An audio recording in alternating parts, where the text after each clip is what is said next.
Now that's a big dog. You're muted. You're muted. You're muted. You're muted. Thank you. And I want to thank you for the volume and of material you've been putting out lately. It's been just great intellectual ammunition at an important time. And I'm looking forward to the New Year's show as well. And thank you to all the donors who are matching and, upping your, they're raising the bar for all of us who are donors of yours, but we're happy to continue to have that raised. So I wanted to ask you about something out of the Middle East in the last couple of days that I read about. You and I are both fans of Fauda, and it was almost like something out of Fauda happened.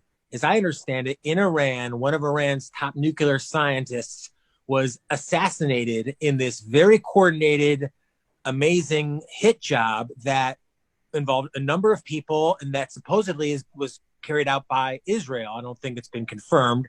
I think John Brennan, some Americans condemn this as an act of political violence. So I wanted to know what your take is on that, is that the type of thing that America, for example, should be involved in, is, efficient assassinations of, people high level in Iran, Saudi Arabia, North Korea. What's your take? Yeah, I mean, this is the second assassination in Tehran, in the Tehran area, that we found out about. I think the first assassination happened in the summer. The first assassination was actually assassinating Al-Qaeda's number 2, who's been living in Iran for a long time, and was assassinated there. And the assumption is, and I think there's credible evidence of this, that the Israelis did it at the request of the U.S. We don't know exactly, but clearly the Israelis did it. So they assassinated also in a very coordinated attack in a suburb of Tehran, the number 2 Al-Qaeda guy in the world. And then now they've assassinated the number 1 nuclear scientist in Iran, but not just any nuclear scientist, the guy who worked on converting, in building nuclear weapons. So he was the guy who was responsible for the entire nuclear program in Iran. I think this has been going on for a long time. Israel, every few years you hear about scientists or assassinated in Iran. It's not always as big headlines as this one was, but I think the Israelis have a program to take out anybody involved in this program, take out the brains of the operation, so they can't build the nuclear bomb.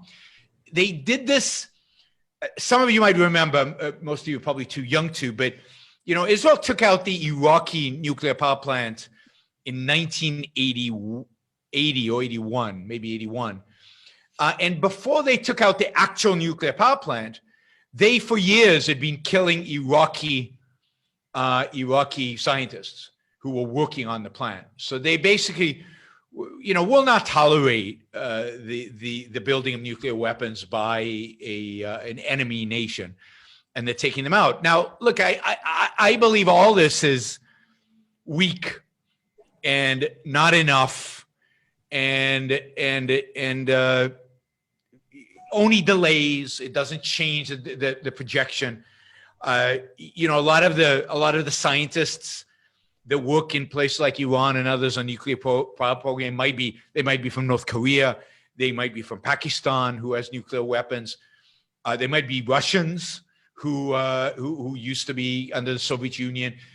It's hard to assassinate every nuclear scientist out there and identify them and do it. The proper thing Israel and the United States should do is bomb any facility that is suspected of nuclear activity into oblivion. That is, make sure that not only is it bombed and destroyed and cannot ever be used, but send a clear message. Every time you build something, we will knock it out. We will destroy it. So I still think it's weak to go out there and assassinate. To say, North Korea, you assassinate this general, another general comes about. Israel's been assassinating leaders, military leaders of the Hamas for decades. All right, every time a military leader is kicked out, a new military leader comes in. Trump assassinated Soleimani, the head of the National Guard in Iran. Was it about a year ago? They've replaced him. Somebody else is there. to do the work. You either take them out. I mean, what you need to do is take them out. These little pinpricks, I don't think in the long run are effective, even though they buy you time. Well, quick follow-up. Is America's policy against political assassination altruistic? Is that self-sacrifice? It's ridiculous. It's ridiculous. Now, it came out of a period where the CIA was probably assassinating people without, I'd say, without strategy, without a real clear view of why they were doing it and what was going to replace these people. So I'm not saying that the prohibition at the time, but yes, I mean, every tool should be available to the military and to the president and to those in foreign policy to deal with enemies. I mean, if you could assassinate Stalin, wouldn't you? If you could assassinate Hitler, wouldn't you? So absolutely, the United States should permit assassinations. We do it with the drones, right? We're taking out Al-Qaeda people all the time and ISIS people all the time with drones. It should be broader. Israel, unfortunately, suffers from the same problem. They assassinate Hamas military leaders, but they won't assassinate Hamas political leaders. But it's the political leaders that probably do more damage. So if somebody's dedicated to your destruction, you should destroy them first. What we need today, what I call the new intellectual, would be any man or woman who is willing to think. Meaning, any man or woman who knows that man's life must be guided by reason, by the intellect, not by feelings, wishes, whims, or mystic revelations. Any man or woman who values his life and who does not want to give in to today's cult of despair, cynicism, and impotence, and does not intend to give up the world to the dark ages and to the rule of the collectivist brute.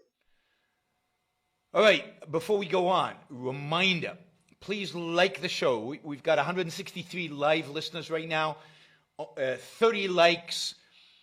That should be at least 100. I figure at least 100 of you actually like the show. Maybe there are like 60 of the Matthews out there who hate it, but at least the people who are liking it, I want to see a thumbs up. There you go. Start liking it. I want to see that go to 100. All it takes is a click of a thing, whether you're looking at this. And the likes matter. It's not an issue of my ego. It's an issue of the algorithm. The more you like something, the more the algorithm likes it. So, and if you don't like the show, give it a thumbs down. Let's see your actual views being reflected in the likes. But if you like it, don't just sit there. Help get the show promoted. Of course, you should also share. And you can support the show at iranbrookshow.com/support or on Patreon or Subscribestar or Locals, and show your support for the work, for the value hopefully you're receiving from this. And of course, don't forget, if you're not a subscriber, even if you just come here to troll, or even if you're here like Matthew to defend Marx, then you should subscribe, because that way you'll know when to show up. You'll know what shows are on, when they're on. You'll get notified, right? So, yes, like, share, subscribe, support. Like, share, subscribe, support. There you go. Easy. Do one or all of those, please.